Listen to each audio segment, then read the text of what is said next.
There's a lot of really fine bookstores and independent bookstores and used bookstores out there, but this video is not about any of those.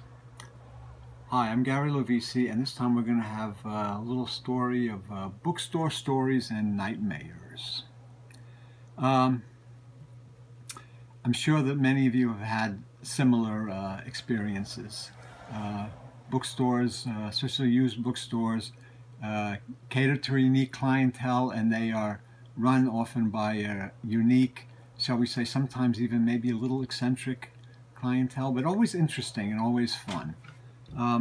One of the stores, and then there's people that just sell books, and we're going to go over some of those too. So, there's a flea market in Staten Island, in New York, where we live, and there was one time they have all these different tables, people selling stuff, and it's always nice to go there. And my wife collects Depression era glass, and there was a lady, a nice little old lady, like in her 80s, very, very sweet little grandma, selling Depression era glass and all this little delicate glass and everything. And I went with my wife and I looked, and I saw like the glass, and I was not interested in that. But then I saw a few sleaze paperbacks, and I was quite interested. He says, "Where did she get these from?" She had some nightstand books, some Ember Library, and Sundown Readers and things like that. And I go like, well, where did these pop up from? So I says, you know what, I'm gonna take these. I'm interested in these books. She goes, "Oh, you like the dirty ones, don't you?" So I was like kind of embarrassed. I go, well, yeah, I like to buy these. She goes, okay. And I says, do you have any more of these? Maybe she had some in a box under the table or something. I figured, it's always good to ask. She goes, "Yes, I do. I have them home in my bedroom, but you can't come there." I was like turned red, and I was like so embarrassed. Red now. I ain't even thinking about it. I turned red. I was just like, okay, this is the 80-year-old lady. I says, "Thank you," and I went, went my way. But I got a bunch of sleaze books from her. I can't believe it, what she was doing with them. It's funny. There's stores that a lot of times overly maybe kind of exaggerate how good the stores are, and maybe the store isn't that good, but it'll maybe say it's the Garden of Eden of books, and you say like, okay, it's the Garden of Eden, this must be a really good store. So anyway, when I was doing my book shows, the owner of the store called me up, and he says, you're looking for books, right? And I go, yes, I want to buy vintage paperbacks. I'm willing to buy them in lots of large groups of books if the price is right, if you'll give me a discount for buying in volume, which is typical in the book trade, the book business, book collectors and all of that always buy if you buy in volume. So he said, fine. He says, I can give you a nice discount. So I says, okay, good. We're going to come to your store. I'm going to bring a few people, other collectors, fellow collectors with me. We went there. To say that this guy is eccentric is really kind. Polite. Yeah, kind and polite. He's nasty. He's insulting. He's... the words are indescribable. You go to the store, he blocks the door. He blocks the door. He won't let you in. He tells them, "Are you going to buy anything? Otherwise, I don't want you to come in." I go, "Well, yeah, we came over here from many miles away. We drove here to look at your store to buy something. If you have something that we want, well, you better go in and buy something, and then don't waste my time. And I'm not here to let people walk around and look at things. I want people to spend money and buy books." And I go, "This is like odd." So but I looked in the store and I see like he's got a lot of books there, and you get the feeling, you get the nose for books. People, my friend Tom Lesser and other people, they have the nose for books. You go into a place and you know sometimes even though there's dreck and there's a mess and there's all kinds of stuff. There's going to be some good stuff in there. You know, there has to be, because there's so much stuff. And I says, you know, this store might be worth, we went in, might be worth looking around. We did look around. The store is so crowded and so packed tightly with everything, and you can't even move around because while the shelves are full, there's 2, 3, 4 rows of stacks of books in every aisle where you can just like get through, like, you know, just to look through, and you can't even find anything. You're looking through one stack of books and then pile falls over and he doesn't pick them up, and he doesn't seem to care. Everything's like laying all over the place. But and still yet, you know, as a book collector, you know, you can feel that, you know, there are probably some good books in this place, hidden somewhere. You've got to dig around. But, you know, for book collectors and people, that's part of the hunt, is you know, part of the fun. So we immersed ourselves in this store, and all the time he's following us around, watching us. When are you going to buy something? Don't waste my time. And he said he wasn't going to give discounts on Like, paperbacks. yeah. Well, he didn't say that until after I bought a stack of paperbacks, and he says, all of these, you know, so I says, like, what's the discount on these? What's the price? He says, oh, I got to, you know, he changed the whole thing around. He was raising the prices on them. I go, the books are like $3 or $4. He says, no, they're $10. I go, what? And he says, you're crazy. He says, no, I'm changing the prices. I didn't have a chance to get to those yet. I changed the price. Yeah, it was like crazy. I go, like, what? So I was like, just. I walked out. I was like, I'm not dealing with this. Yeah, my wife walked out. She's not dealing with such foolishness. I, on the other hand, me and my friends were collectors. We figured, what the hell? We drove like 50 miles to get to this place. You know, I'm not leaving without a book or something if there's something good. So I looked through the books that I had, and I picked 2 or 3 books, and I says, okay, I'll bite the bullet. I'll take these 3, and the rest you can keep. I ain't dealing with you anymore. My friend Dan, he found a book for $5, a hardcover book, first edition. Brought it up, said, I'm ready to pay the guy $5. The guy opens it up, looks it up. That's not the price. Dan goes, like, what are you talking about? It says $5 right there. It says $5. Right? He says, no, I got to look that up. He says, you got to look it up? He looks it up, and he charges him $20 for it.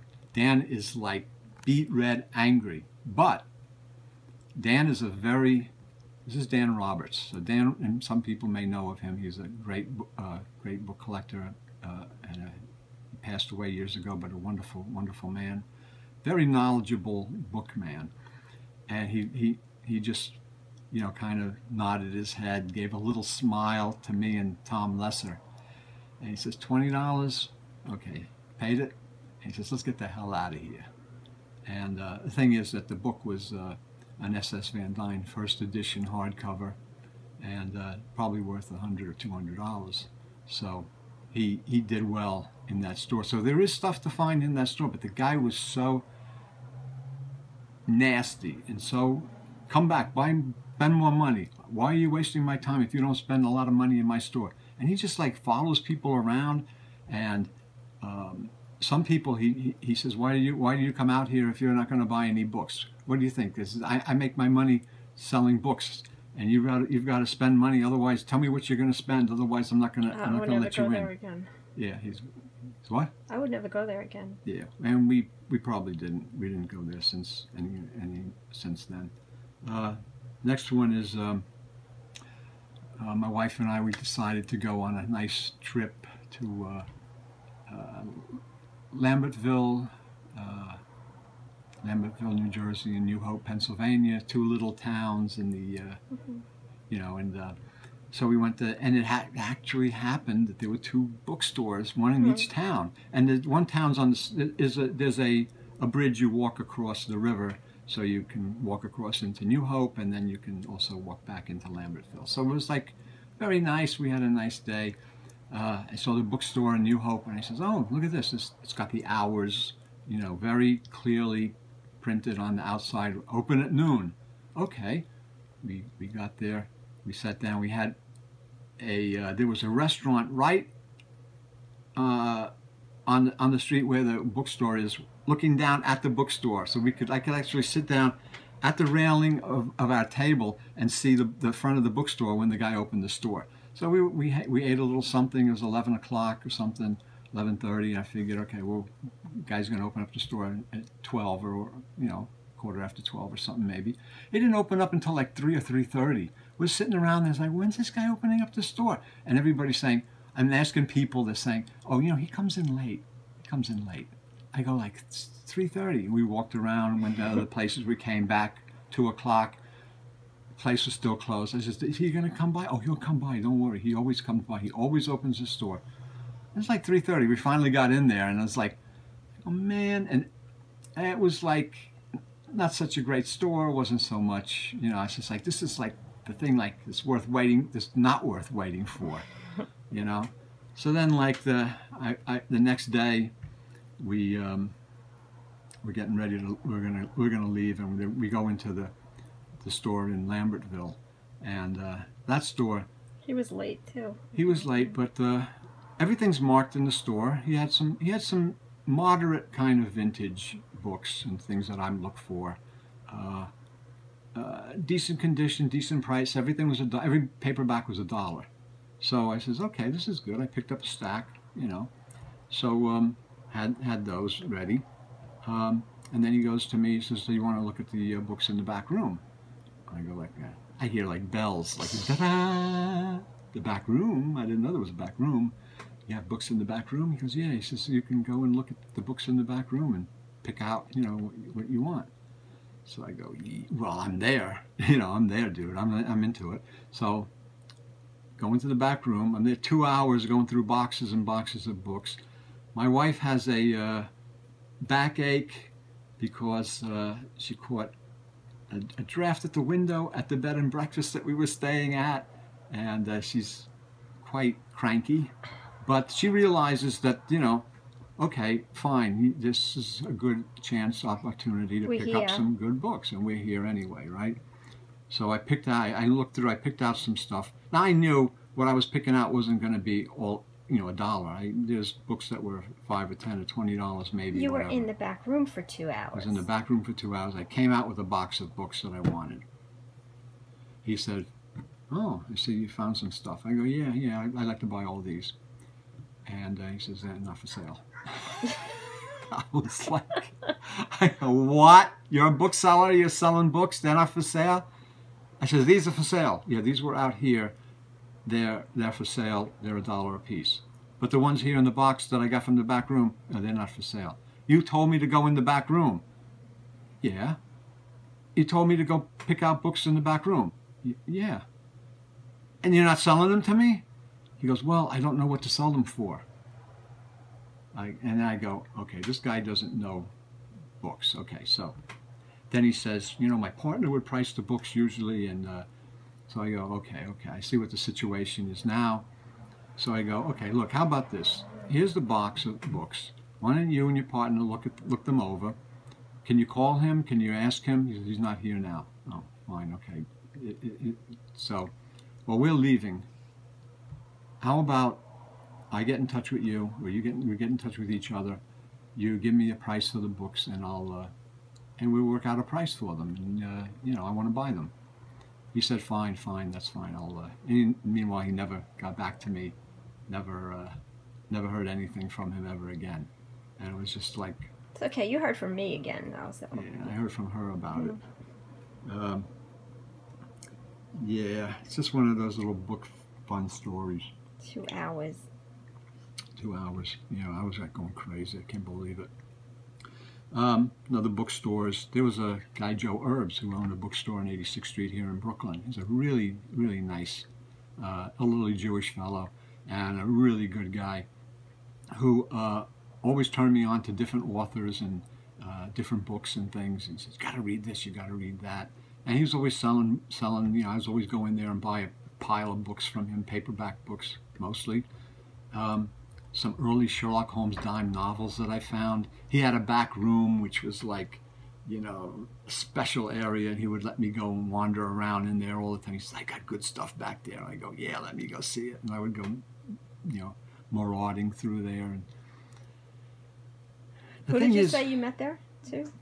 Oh, I met this is going back into the early '70s, I think. And I met the first author that I actually met or knew, Bob Randisi, who lived actually in an area of Brooklyn where I live nearby now. Now he lives in I think St. Louis. Bob Randisi, who wrote writes the Gunsmith books and all the Nick Del Vecchio crime novels and stuff, and turned out to be a really good guy. And that's my first author that I met. And I met him in Joe's store. And so Bob used to go and buy books there too. The thing with Joe was like, and this is like with a lot of used bookstore guys, because he was a guy who wasn't really a book guy, so to speak. He was just selling books like widgets. They were, hey, here's here they are, just sell them, blah, blah, blah. He would mark out with either magic marker, black magic marker, or gouge out with a pen or whatever the price of the book.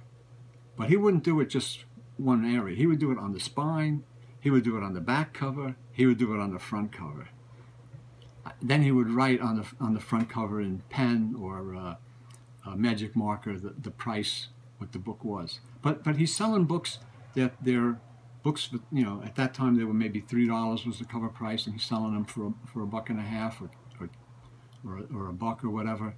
It's like, why do you need to like gouge out all the prices and destroy the book? And it was just like, after he passed away, his wife took over the store, and she was like a really very hyper tense, anxious woman who was get flustered and with anytime anybody wanted to buy a book, she would like, what are we? And she's like, it's very hard to deal with, very hard to deal with. But again, they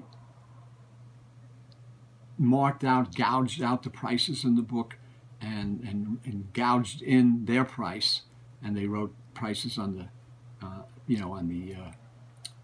on the teaser page, on the inside, everywhere else, on the back cover. The only store that was even worse than this, there was another store in Brooklyn I used to go to, which I didn't even go anymore, and I can't even buy any books there, because anytime you find books, I think it's still there. it's still there. The books are, and this is what you see a lot of times, under condition, really bad condition books, and they're overpriced. So you'll have, and I'm talking paperbacks now mostly, or trade paperbacks. You'll see paperbacks that are terrible condition, and they're $4 or $5. I mean, they're 25-cent books at this point, or 50-cent books, because they're so worn, falling apart.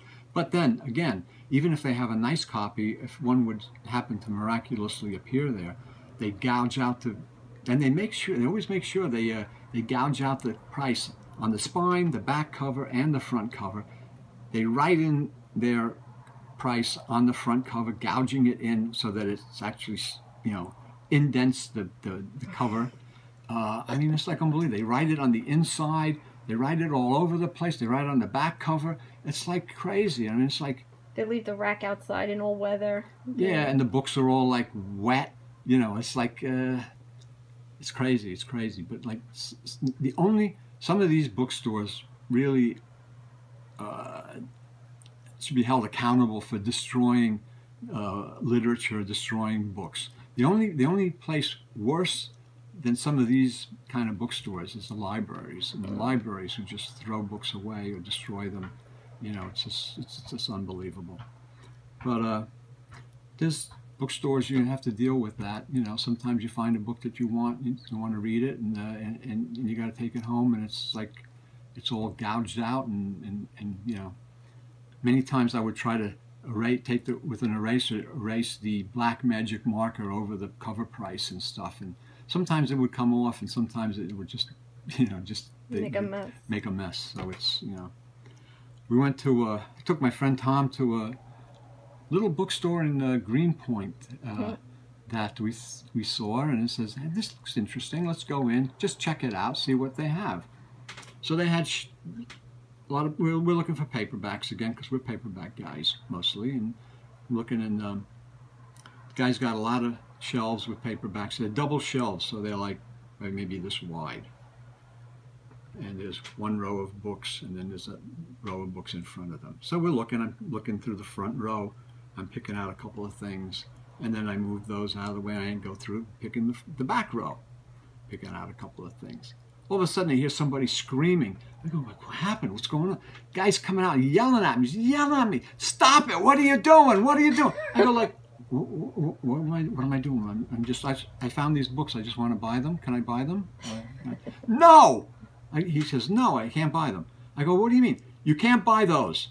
I says, well, why can't I buy? They're out. You can buy the ones in front, but you can't buy the ones in back. I go, what?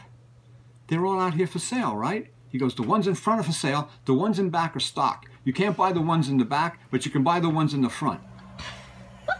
Me and my friend look at each other like, what, were we into the Twilights, the book Nightmare Twilight Zone or something?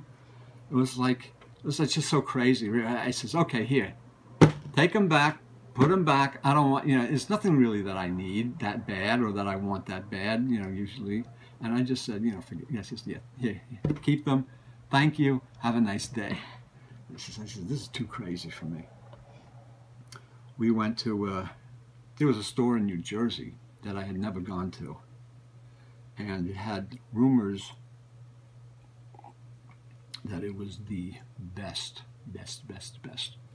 bookstore, used bookstore in New Jersey. That they had the most and the best stuff. And I says, I don't know how I neglected not going to the store, but me and my wife went there. We drove there, and we're driving down the street. It's in Montclair, New Jersey, and we stop at she's driving, I'm in the passenger seat, and we had to stop at a light, and the store was like right over here. So I'm looking past her at the store, and I said, oh, there's the store. The door was open, and I could look into the store. And I went like, that like music went off, like I said, the Mecca of books. I'm looking through the store, and it goes back, and it goes back, and it goes far back. And I'm thinking, this place is loaded with books. And I go, honey, I'm going to take a walk right now and just see what I can. I got out. I said, she's used to me by now. I said, park the car, and I'm going to go and take a quick look inside. So I got out of the car while the car's running, went into the store, and I go like, oh man, this is unbelievable. Where do I look first? Let me look for the crime science. How many levels is it? It's like two or three. Yeah, but a lot of the stuff was down the first level. That first level was like so big, so enormous, and went back so far, and it's all just shelves and shelves of books, piles and piles and piles. It was like humongous.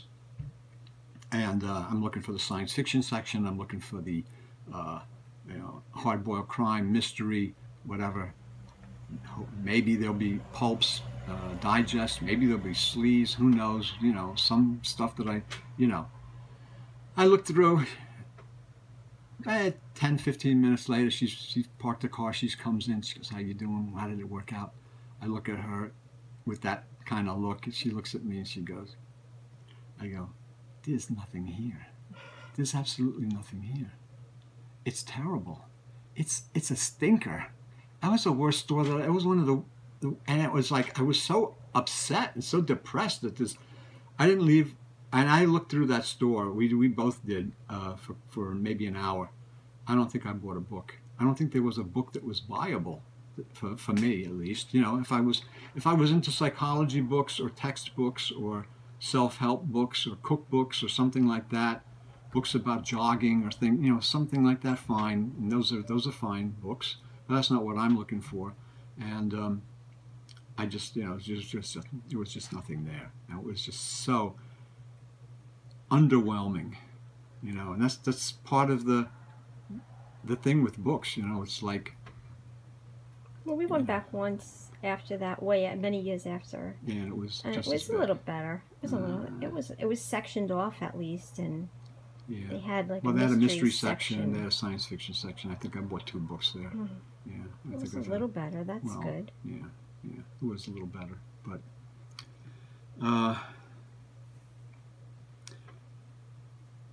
there's so many stories about, there was went with my friend John and Joe We went to PhilCon, Philadelphia Science Fiction Convention, many years ago.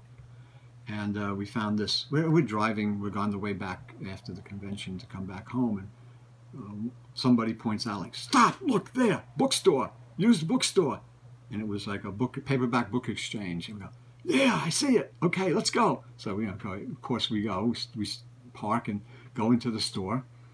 It's a paperback book exchange. It's run by this old curmudgeonly guy who's like, "Rah, rah, rah, rah. Yeah, what do you want? What do you want? Yeah, you gotta buy, you want some books? Here, we got a lot of books here. We got a lot of books. There's books here, books there, everywhere.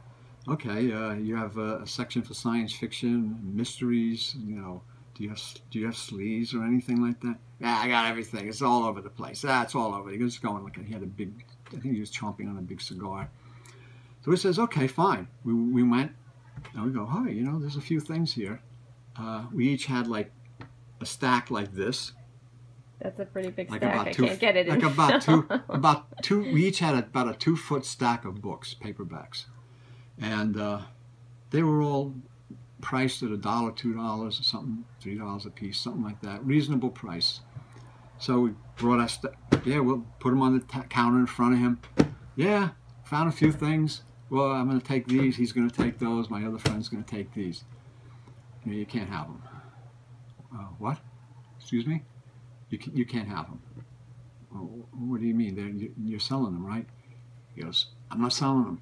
This is a book exchange. You've got to bring in a book, and then you can get a book. Otherwise, I'm not selling them. I go, I never heard of such a thing. I says, we have money. We have cash. We're willing to give you money for the books. So I don't want it. I want other books for the books that you're taking. I go like, really? He says, yeah, and these ones here, they all have cover prices of 50 cents, 60 cents, 25 cents. I go, yeah. Well, you can bring in other books, basically what he was saying, like, is if we brought in more modern books that were selling for $3 or $4 or $5 cover price, we could get like a whole pile of those in exchange. But we didn't have any books. We didn't have any like Danielle Steele romance books or any paperbacks or anything like that. We didn't have anything. So we like, it was like crazy. And I told him, I says, like, can we buy a couple of books? We came here to buy books. We'll pay you what He goes, well, okay, you can each have 2. 2? I go, oh man. So finally, like, that was it. He was, adamant. We could each pick 2 books out of the stacks that we had. So we each picked 2 books and bought them and grumbled our way out of the store to the car, and we're saying, like, what are we going to do? What are we going to do? Should we go to a Salvation Army and buy a bunch of, paperbacks and bring them here and exchange them? And he says, nah, it's late. Let's go. We wanted to get home because we were like, had another 100 or something mile, drive, actually more than that to Long Island. So it's like another 2 or 3 hour ride, something like that ahead of us. So we just says, nah, it's just like not worth it. The guy's too difficult to deal with. He was too much of a curmudgeon, and but he wouldn't sell us the books. You had to trade it. And it was, speaking of, then there was another place in Staten Island, which was called the Book Trader, and that was run by a elderly lady who was like kind of a fun, sharp lady. She had all the books were stamped on all sides of the page edges with the BBT with her initials of the store. So people come in, they'd bring in books to trade, and she would give them the books that they wanted, and then they retrade books back and forth. And if she got books in that were, she could tell that they were kept from her, and she would give them a discount. Right, you get credit. You get a credit. Yeah, you get a credit. So I don't know about the credit. I just went in and I just wanted to buy a couple of books. But she would sell you a book without bringing a book. Yeah, she would at least she would sell you a book. So I found, like, I think it was a David Goodis pocketbook, crime pocketbook, and well, it was difficult. Her pricing system was difficult to obscure. decipher. It was obscure. Yeah, because it was like half the price. It was half price for some books, but then other books it was different prices, and I don't know. I could never figure it out. But the one book I had was this 25-cent pocketbook, David Goodis book, and I says, I'll take this. It's 25 cents. And she says, okay, so that's half price. That's 12.5 cents. She says, you'll take that. I go, okay, thanks. You know, well, she got to know you because some of the books you were like, I'm not paying this. Well, I was buying older books that were like cheaper because I'm collect vintage paperbacks, so I'm not buying like brand new books for $7 and $8. I want to buy, you know, books for, but I'll pay more than that. You know, it's not that. That's not the case. Right. But, well, what was the best book you got there, though? So, but the other thing is that she had hardcover books too, and I looked through them, and I found the first edition of Terry Brooks' The Sword of Shannara, his first novel, hardcover first edition from Random House. Beautiful mint copy in dust jacket. I says, like, what's this doing here? But, so at the time, I thought, because it said, it had the numbering system 2 to 10. I forgot about this because, you know, I don't deal with like hardcovers that much. That a lot of Random publishers, especially Random House, but also other presses and stuff, Viking and other ones, use the 2. They use first edition, and then they start the numbering system with a 2 instead of a 1. So a lot of publishers, you see the 2, that means it's a second printing. But with Random House and with some other, like Viking and some other publishers, in this era, this is also, it's indicative of a certain period of time in the 70s and 80s. Other times it's different, because the publishers change their codes all the time. You know, shady with their... They change their code. So anyway, so I said, okay, it's a second printing, but I thought it's worth it, I'll buy it, and I got it. Little did I know when later on I found, I recalled, you know, because what happened was I had a... yeah, tell how you recalled. You know, I recalled. So I had a copy of James Crumley's The Wrong Case. Beautiful copy in dust jacket, hard-boiled crime novel. And I collect Crumley, but this was a second printing, so I figured I'd sell it. I put it up on ABE. I put it up for $75. That's a good price for a second, really nice copy, second printing. Woman contacted me. She says, I'm interested in your book. Your second edition. Your second edition. And I says, yeah. She says, can you verify the fact that it has the numbers start 2, 3, 4, 5, 6, 7, 8, 9, 10? And I says, yes, I can. She says, okay, good. I'm gonna buy it then. Then I realized after a while, I go like, oh, what did I do? I can't believe that's the first edition. I forgot. I did the Random House numbering. I says, those Random House guys did it to me again. So that was like probably at the time like maybe a $400 or $500 book. And but it's okay. It doesn't matter. Yeah, These it's things, great because you would have kept it if it was a first edition. Then it would be worth nothing. I would have still had it now. It would be worth nothing. But it's okay. Things like that happen in the book business all the time. It's knowledge is, you know, when they say knowledge is power, it is. But then they say when a little knowledge can be dangerous, that's also true. Because you can easily make mistakes, get confused and stuff.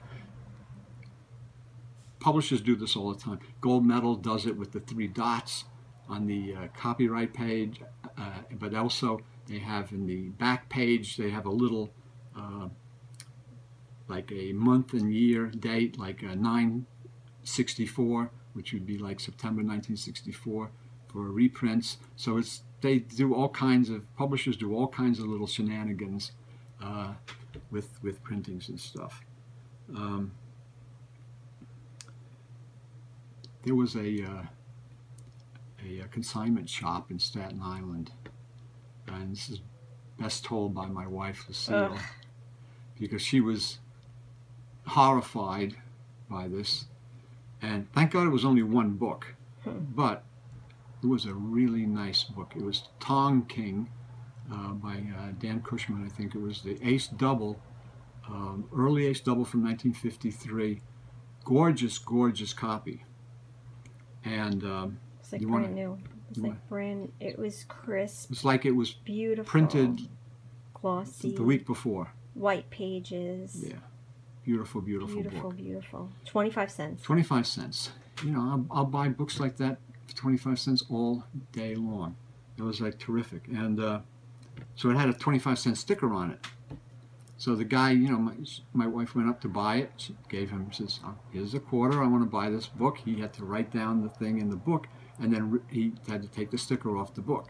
So, of course, he takes the book and just... Well, I told him, no, don't take the sticker off. Don't, you know, Yeah. don't. And he said, I have to. It tells me who gets paid, you know, whatever. Who gets the 25, the quarter. So I offered Unbelievable. $1 to not take the sticker off. Right.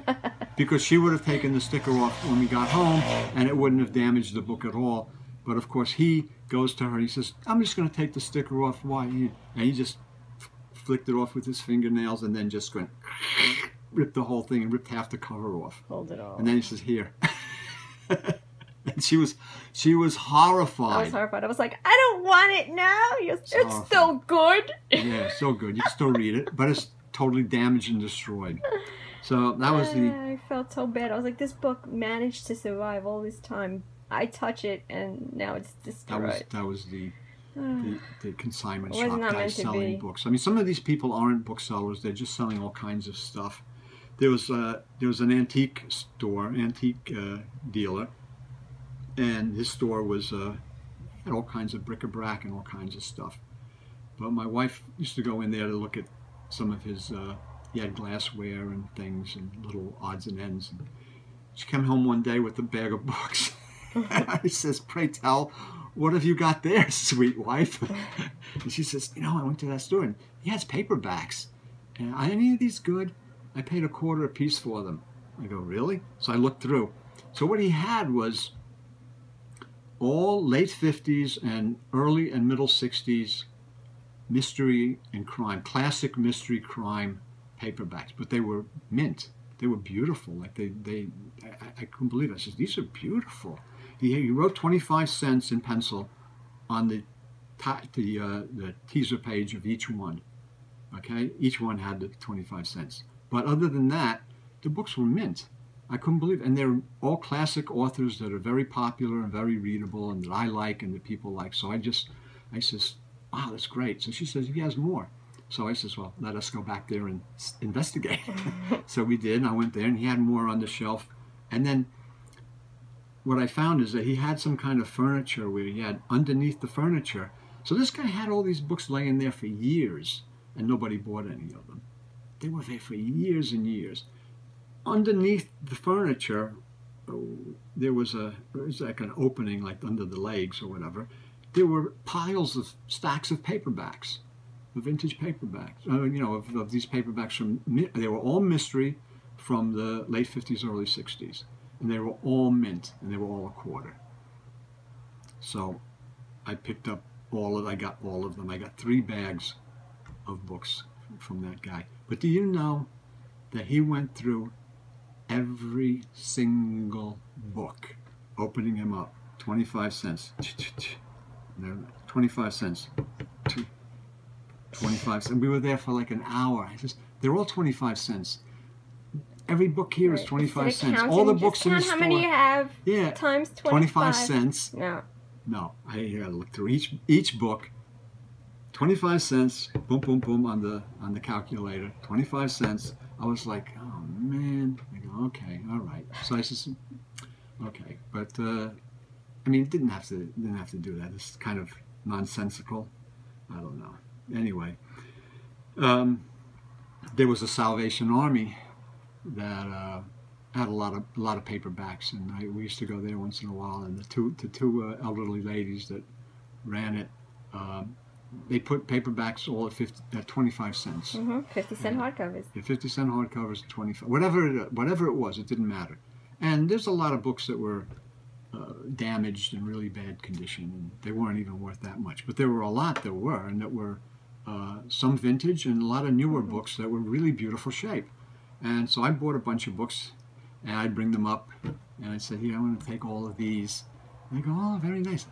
You really like to read, don't you?" I go, yeah, I guess. We used to go a lot because their stock moved. Yeah. For 25 cents and 50 cents, they moved a lot of books. Turned over and turned over. And then, like, all of a sudden, like they got a new guy that came in, and he started selling all the books for $2 and $3 a piece. Yeah, repriced them. We don't even go back. I go like, yeah, that's way too much. Because for me, well, you're buying for as a resale. collector, I buy for resale too. I buy to trade and all of that. So, wasn't any good anymore. But she just says, "You really like to read, don't you?" I go, "Yes, I do, but that's besides the point." My wife's works in the post office. When she did, they had a book sharing thing where people would just bring in books they wanted to get rid of, and other people could look through them and pick them up and take them for free. And that was like a whole thing that was going on. And they had the books in the lobby. Very popular. It was very popular, and it's amazing what people bring in to get rid of, and they don't want. She says, there's boxes. Somebody just brought in some whole boxes of books. Take a look. And I went into the lobby and I looked, and there was like 4 or 5 boxes of books. They were spine up. All paperbacks. All paperbacks, spine up. They look brand new. And I looked and I go, wow, this is great. So I looked at them, pulled out one, no cover. Pulled out the other one. None of them had covers on them. They were mint books except for that. No covers at all. I was just like, I can't believe it. It was like so upsetting and. Usually it was Encyclopedia Britannica. Yeah, it's so upsetting. But then the one thing is, like, one day she came home. She goes, I saw this book. I'm not sure if it's a book club or what, but I looked at the author's name and it seemed like might be somebody you like. I think you mentioned him or something. So I look at the book and it was like a first edition Arkham House from the 1950s of Clark Ashton Smith in dust jacket. I was like, oh my God, where did you find this? Because it was just there on the in the pile of books in the lobby. And I go like, oh man, I says, you got a winner. And that was a nice find. I collect Clark Ashton Smith and I love his stuff, so that was nice to get that. But remember that time where, I would go pick up books for people if they were old people. A lot of times they don't want to throw out books. They don't know what to do with them, and they would ask me to come, and I would help them bring the books either from the car or whatever. And then this one old lady rang the bell, and she said she had books in her attic, and if I wanted, I could come and get them and bring them in the lobby. So I was like, all right. So remember I called you because she said I wouldn't be able to do it myself. She told me. I was like, oh my goodness. So you went. Remember we went there, and she had like 2 Encyclopedia of Britannica sets with the shelf, right? They had those little shelves. I think they were about 300 pounds. Yeah, and we carried them from the attic. We're carrying them. It's just like, just this is to my car. Then we had to bring them to the post office. But we promised we'd do it, so we do it. You make a promise, you keep it. And it's like no wonder she said I couldn't do it alone. Yeah, things. That you get plus and minus. Things happen, in this crazy But people book collecting. Those. Yeah. Well, they're great books. Yeah, so it would be great for somebody Well, I think students. one was like the Book of Wonder or something. Yeah. It was like I had that one when we were kids. Yeah, those were nice, but not for me. No, yeah. But the other thing is we went to Brimfield, Massachusetts. We used to go there because they have an enormous flea market that just spans miles. It's miles along the highway, and it goes deep into the fields they have over there. And there's probably how many 1,000 dealers, 5,000 dealers, whatever. And there's every once in a while there's some book dealers or some people selling. They're not book dealers; they're just people selling books. A lot of little big books, if you like little big books. We went to one store. They had a store in the town that we went to, and it says, "Oh, it's the best bookstore in Massachusetts. It's the best bookstore in Brimfield." I go, "Oh, really, really?" So I says, "Okay," and we went there, and it was terrible. It was terrible. They had nothing. They had room after room. It was like a house, and it was room after room of books, shelves everywhere, books everywhere, and like nothing. It was cookbooks and self-help. And it was just like, I go, oh my God, it's so depressing. This is then we went to... There weren't a whole lot of books in the Brimfield Flea Market either. Yeah, and then we went to another place which was like a... kind of like a consignment thing. What it is like you have booths in this building, and the different people have things in their booths that they sell, and you go in and you pick out certain things, and then like a consignment, you have everything has a number on it, and then you at the end pay up front. I got this from booth number 12. I got this from booth number 7. It's $3, $5, $20, whatever it is. So we went through, and there wasn't anything there. It was all kind of knickknacks and glassware and things like that I'm not interested in. But I saw a wicker basket, and in it I espied what looked to be digests. And I looked, and I got them, went closer, and I went through them, and it was a whole group of really nice condition, offbeat, trapped, and those kind of crime digests from the 50s. And I was like, oh man, they were like 50 cents a piece, and I bought them all.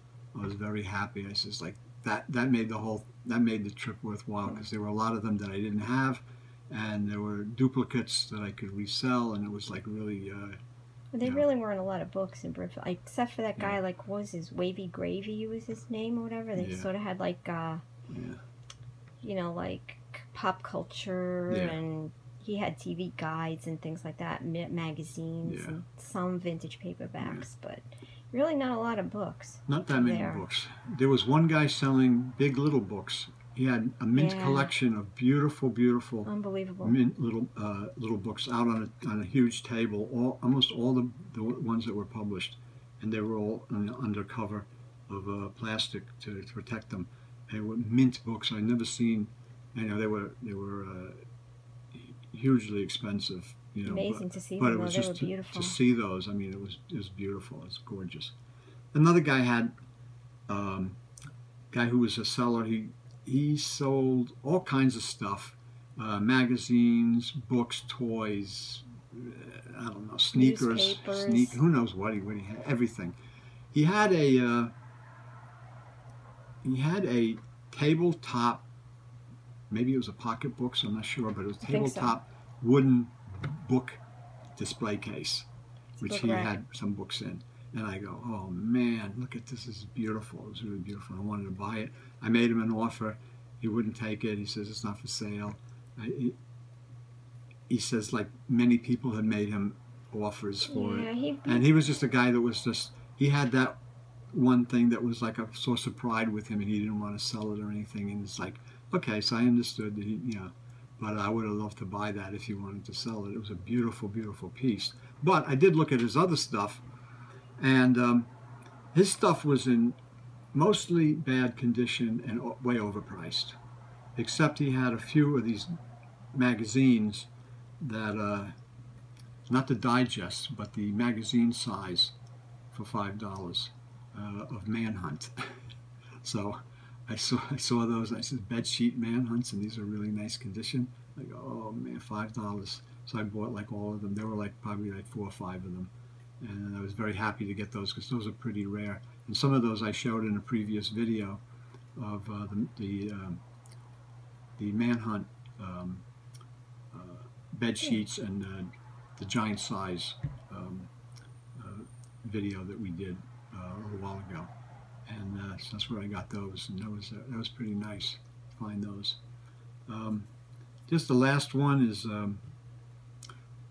there was a junk store in New Jersey, run by an elderly woman who had a thick, I guess, Italian accent, and she had all kinds. She called herself the resident junkologist. Resident junkologist. It was a junk store, and it was like, it's one of those stores you go in and it's like you could stay in there for like hours looking around, all kinds of crap.